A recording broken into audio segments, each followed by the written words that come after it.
बहुत पुरानी बात है। एक गांव में अलगू चौधरी और जुम्मन नाम के दो मित्र रहते थे। दोनों में गाढ़ी मित्रता थी। दोनों साझे में खेती करते थे।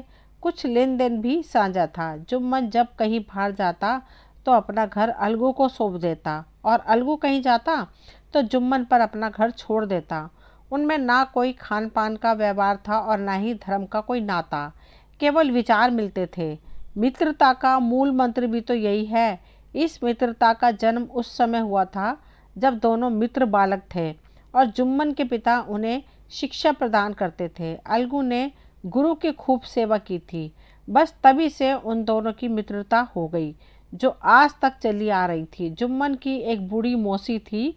उसके पास कुछ थोड़ी बहुत जमीन थी। उसके निकट संबंधियों में कोई नहीं था। जुम्मन ने लंबे चौड़े वादे करके वो जमीन अपने नाम पर लिखवा ली। जब तक जमीन जुम्मन के कब्जे में ना आई तब तक मौसी का खूब आदर सत्कार किया गया। खूब स्वादिष्ट व्यंजन खिलाए गए। हलवे पूरी की वर्षा सी होने लगी। पर जमीन पर कब्जा मिलते ही यह सब खातिरदारियां छूमंतर हो गई। जुम्मन की पत्नी रोटियों के साथ कड़वी बातों का सालन भी देने लगी। जुम्मन भी बिल्कुल निष्ठुर हो गया। अब बेचारी मौसी को रोज ही कड़वी बातें सुननी पड़ती थी। जुम्मन की पत्नी कहती, बुढ़िया ना जाने कब जाएगी। 2-3 बीघे क्या दे दिए, मानो मोल ही ले लिया हो। बघारी दाल के बिना रोटियां नहीं उतरती। जितना रुपया इसके पेट में झोंक दिया, इतने में तो पूरा गांव मोल ले लिया होता। कुछ दिन तक तो मौसी यह सब सुनती रही और सहती रही। पर जब सहा नहीं गया तो मौसी ने जुम्मन से कहा, बेटा, तुम्हारे साथ मेरा निर्वाह ना होगा। तुम मुझे रुपया दे दिया करो, मैं अपना पकाकर खा लूंगी। जुम्मन ने कड़क कर जवाब दिया, रुपये कहाँ पलते हैं। मौसी ने नम्रता से कहा, मुझे कुछ रूखा सूखा तो चाहिए कि नहीं। जुम्मन ने गंभीर स्वर में कहा, तो मुझे थोड़े ही पता था कि तुम मौत से लड़कर आई हो। अब तो मौसी बिगड़ गई। उन्होंने पंचायत करने की धमकी दे दी। जुम्मन ऐसे ही हंसा मानो कि जिस तरह कोई शिकारी हिरन को जाल की तरफ जाते हुए देखकर मन ही मन में हंसता है। वह बोला, हाँ जरूर पंचायत करो, फैसला हो जाने दो। मुझे भी यह दिन रात की खटखट पसंद नहीं है। पंचायत में जीत किसकी होती है, इस बात पर जुम्मन को बिल्कुल भी संदेह नहीं था। आसपास के गांव में ऐसा कौन था जो जुम्मन के अनुग्रहों का ऋणी ना हो। ऐसा कौन था जो उसको शत्रु बनाने का साहस कर सके। आसमान से फरिश्ते तो पंचायत करने नहीं आएंगे। इसके बाद कई दिन तक बूढ़ी मौसी आसपास के गांव में दौड़ती रही। कमर झुककर कमान हो गई थी। एक एक पग चलना मुश्किल था। शायद ही कोई भला आदमी होगा जिसके सामने बुढ़िया ने दुख के आंसू न बहाए हों। किसी ने यूं ही उसे टाल दिया तो किसी ने इस अन्याय पर जमाने भर को गालियां दी। किसी ने कहा, अब तुम्हारे पांव कब्र में लटके हैं, अब तुम्हें क्या चाहिए, रोटी खाओ और भगवान का नाम लो। चारों ओर घूम घाम के बेचारी बुढ़िया अलगू चौधरी के पास आई और बोली, बेटा तुम भी दम भरकर मेरी पंचायत में चले आना। अलगू चौधरी ने कहा, मुझे बुलाकर क्या करोगी, गांव के आदमी तो वहाँ आएंगे ही। बुढ़िया बोली, अपनी विपदा तो मैं सबको रो आई हूँ, अब आना या ना आना उन सब पर निर्भर है। अलगू बोला, यूं आने को तो मैं भी आ जाऊंगा, मगर पंचायत में मुंह नहीं खोलूंगा। क्यों बेटा, अब इसका क्या जवाब दूं। जुम्मन मेरा पुराना मित्र है, उससे बिगाड़ कर नहीं रह सकता और बिगड़ने के डर से ईमान की बात नहीं कहोगे। अलगू चौधरी के पास इस सवाल का कोई उत्तर नहीं था। उसके हृदय में ये शब्द गूंज रहे थे कि क्या बिगड़ने के डर से ईमान की बात नहीं कहोगे। संध्या के समय पंचायत बैठ गई। जुम्मन पहले से ही वहां पर था और अलगू चौधरी से कुछ दूरी पर वह बैठा था। वह भारी भीड़ जमा थी। अधिकांश लोग सिर्फ दर्शक बनकर आए थे। चारों तरफ कोलाहल मच रहा था। पंच लोग बैठ गए तो बूढ़ी मौसी ने विनती की, पंचो, आज 3 साल हो गए मैंने सारी जायदाद अपने भांजे जुम्मन के नाम लिखी थी। इसने मुझे रोटी और कपड़ा देने का वादा किया था, परंतु अब ना तो मुझे पेट भर रोटी मिलती है और ना तन पे कपड़ा। मैं बेबस विधवा हूँ। आप लोग ही मेरा इंसाफ कीजिए। मैं पंचों का हुक्म सर माथे पर रखूंगी। उन्हीं में से एक रामधन बोला, जुम्मन किसे पंच चुनते हो, अभी से इसका निपटारा कर लो, फिर जो कुछ पंच कहेंगे वही मानना पड़ेगा। जुम्मन को उन सभी सदस्यों में वही सब लोग दिख रहे थे जिनसे किसी न किसी कारण से उसका मन मुटाव था। जुम्मन बोला, पंचों का हुक्म सर आंखों पर लूंगा, मौसी जिसे चाहे उसे पंच चुन लो, मुझे कोई ऐतराज नहीं है। मौसी जुम्मन की परेशानी समझ गई। वह बोली, बेटा, पंच ना किसी का दोस्त होता है और ना ही किसी का दुश्मन। तुम्हारा किसी पर विश्वास हो या ना हो, पर अलगू चौधरी को तो मानते हो। लो, मैं उन्हीं को सरपंच चुनती हूँ। जुम्मन तो आनंद से फूल गया, परंतु अपने भावों को छिपाता हुआ बोला, अलगू तो सही है, मेरे लिए तो सब एक से ही है। परंतु अलगू चौधरी इस झमेले में फंसना नहीं चाहता था। वह कन्नी काटते हुए बोला, मौसी, तुम तो जानती हो कि मेरी जुम्मन से गाढ़ी दोस्ती है। मौसी ने गंभीर स्वर में कहा, हाँ बेटा, दोस्ती के लिए कोई अपना ईमान थोड़ी ही न बेचता है। पंचों के दिल में ईश्वर बसता है। पंचों के मुंह से निकली हुई बात ईश्वर के मुंह से निकली हुई बात है। पंचायत की कार्रवाई शुरू हुई। अलगू चौधरी बोले, जुम्मन, हम और तुम पुराने दोस्त हैं, मगर इस समय तुम और बूढ़ी मौसी दोनों ही हमारी नज़र में बराबर हो। तुमको जो कहना है वह कहो। जुम्मन को पूरा विश्वास था कि बाजी अब उसके हाथ में है।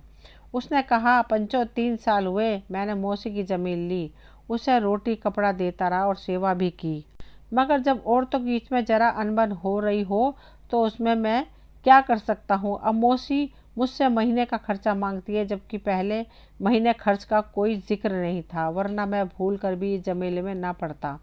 मौसी की ज़मीन जितनी है उसमें मुनाफा नहीं होता, बस मुझे यही कहना है। अलगू चौधरी तो पूरा कानूनी आदमी था। उसने जुम्मन से प्रश्न पूछना शुरू किया। एक एक करके प्रश्न जुम्मन के दिल पर हथौड़े की तरह पड़ रहे थे। बाकी के पंच अलगू चौधरी के इस व्यवहार पर मुग्ध हो गए।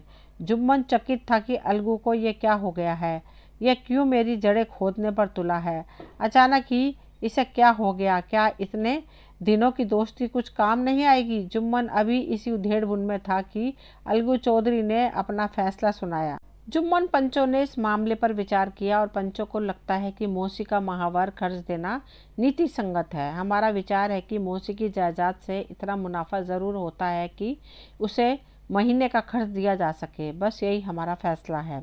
अगर जुम्मन को खर्च देना मंजूर ना हो तो ज़मीन के सौदे को रद्द समझा जाए। यह सुनते ही जुम्मन सन्नाटे में आ गया।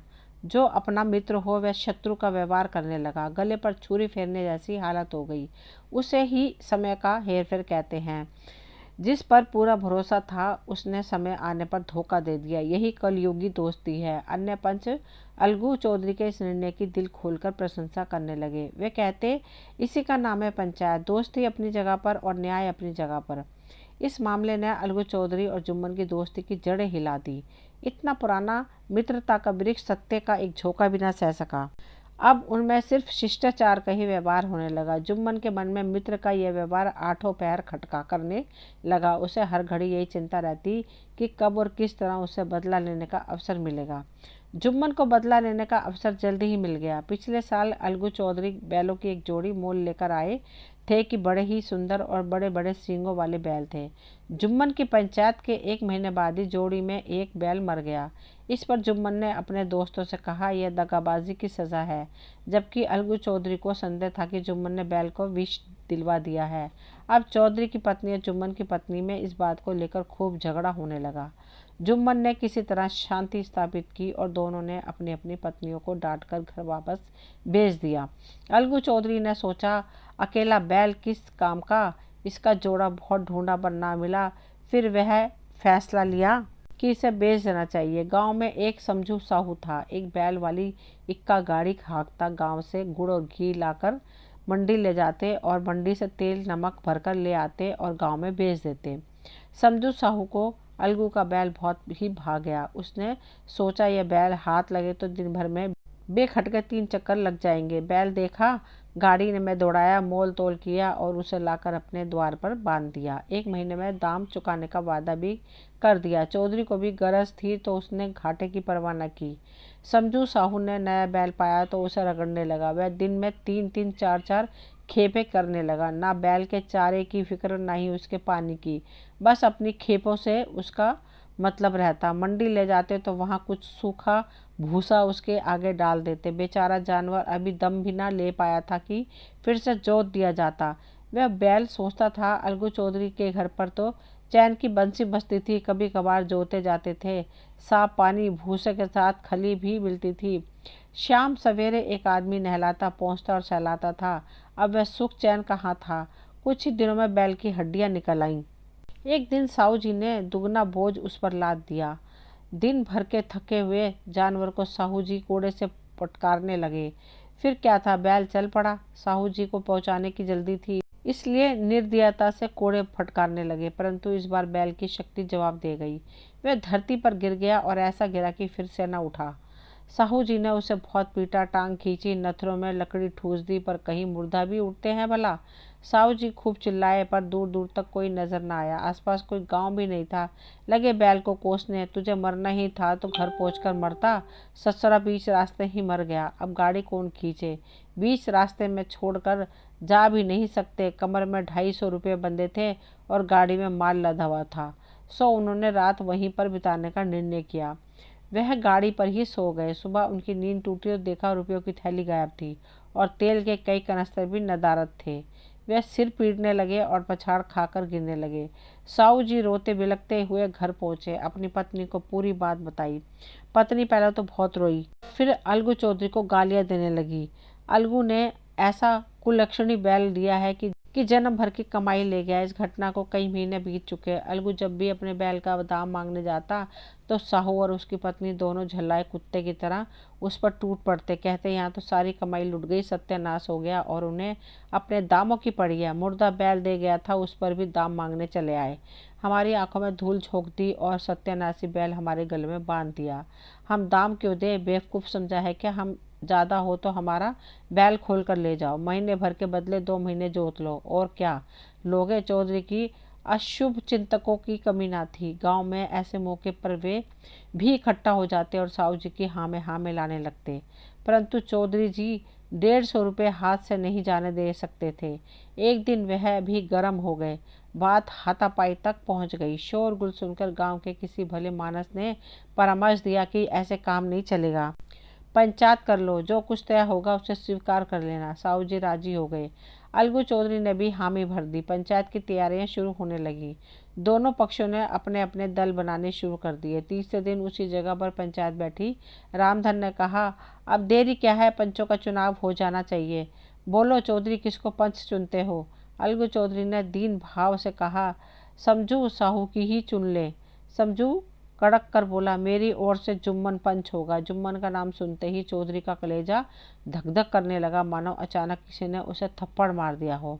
रामधन ने अलगू चौधरी से पूछा, क्यों चौधरी, तुम्हें कोई ऐतराज है? अलगू चौधरी ने बड़े ही निराशा भरे स्वर में कहा, नहीं, मुझे कोई ऐतराज नहीं है। सरपंच के उच्च स्थान को ग्रहण करते ही जुम्मन के मन में अपनी जिम्मेदारी का भाव पैदा हुआ। उसने सोचा, मैं इस वक्त न्याय और धर्म के सर्वोच्च स्थान पर बैठा हूँ। मेरे मुंह से इस समय जो भी निकलेगा वह देववाणी के ही समान होगा और देववाणी से मेरे मन का बैन नहीं होना चाहिए। पंचों ने दोनों पक्षों से सवाल जवाब किए। बहुत देर तक दोनों दल अपने अपने पक्ष का समर्थन करते रहे। इस बात पर सब सहमत थे कि समझू साहू को बैल का मूल्य देना चाहिए, परंतु वह इस कारण से रियायत करना चाहता था कि बैल मर जाने की वजह से समझू साहू की हानि हुई। इसके अलावा 2 पंच समझू साहू को भी दंड देना चाहते थे कि उसके अत्याचारों से बैल की मौत हुई है। अंत में जुम्मन ने अपना फैसला सुनाया। उसने कहा, चौधरी और समझू साहू, पंचों ने तुम्हारे मामले पर अच्छी तरह विचार किया है। समझू साहू को बैल की उचित कीमत चुकानी ही होगी। जिस वक्त बैल उन्हें दिया गया था उसे कोई बीमारी नहीं थी। अगर उसी समय दाम दे दिए जाते तो आज समझू उसे फेर लेने का आग्रह न करता। बैल की मृत्यु इसी कारण से हुई कि उसे बड़ा ही कठिन परिश्रम लिया गया और उसके दाने चारे का कोई भी प्रबंध न किया गया। रामधन ने कहा, समझू ने बैल को जानबूझकर मारा है, इसलिए दंड देना चाहिए। जुम्मन बोला, यह दूसरा सवाल है, हमको इससे कोई मतलब नहीं है। साहू जी ने कहा, हमारे साथ कुछ रियायत होनी चाहिए। तो जुम्मन बोला, यह अलगू चौधरी की इच्छा पर निर्भर है। अगर वह रियायत कर देगा तो उसकी भलमन सहात है। अलगू चौधरी फूले न समाये। वह उठ खड़े हुए और जोर से पंच परमेश्वर की जय बोलने लगे। उसके साथ ही चारों ओर उसके प्रतिनिधि पंच परमेश्वर की जय, पंच परमेश्वर की जय करने लगे। वह बोले, यह मनुष्य का कोई काम नहीं है, पंच में परमेश्वर वास करते हैं, यही उनकी महिमा है। पंचों के सामने खोटे को कौन खरा कह सकता है।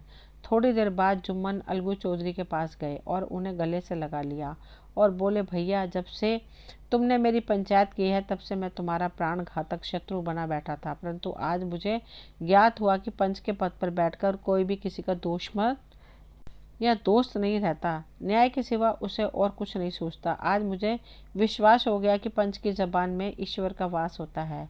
अलगू रोने लगा। इस पानी से दोनों के दिलों का मैल धुल गया। मित्रता की मुरझाई हुई लता फिर से हरी भरी हो गई। दोनों पुराने मित्र फिर से एकजुट हो गए।